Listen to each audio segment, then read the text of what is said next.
राज्यामध्ये पावसाने हाहाकार माजवला आहे. रात्रभर पाऊस सुरू असून सकाळी पावसाचा जोर अधिक वाढला आहे. 6 जिल्ह्यांमध्ये प्रशासनाकडून रेड अलर्ट जारी करण्यात आला आहे. अतिमहत्त्वाच्या कामाशिवाय घराबाहेर पडणे टाळाच असे प्रशासनाने स्पष्ट म्हटले आहे.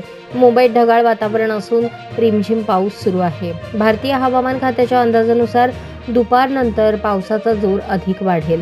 मुंबई, ठाणे, पालघर, जालना आणि रायगड जिल्ह्याला रेड अलर्ट जारी करण्यात आला आहे. नाशिक आणि पुणे घाटमाथ्यावरही मुसळधार पावसाचा रेड अलर्ट आहे. सततच्या पावसामुळे राज्यातील अनेक भागांमध्ये मोठ्या प्रमाणात अतिवृष्टी झाली आहे. अजूनही पावसाचा जोर कमी होण्याचे नाव घेत नाही. मुंबईसह पुण्यातही आज जोरदार पावसाची शक्यता वर्तवण्यात आली आहे. पुणे जिल्ह्याला आज पावसाचा येलो अलर्ट देण्यात आला आहे, तर पुण्याच्या घाटमाथ्यावर पावसाचा रेड अलर्ट देण्यात आला आहे.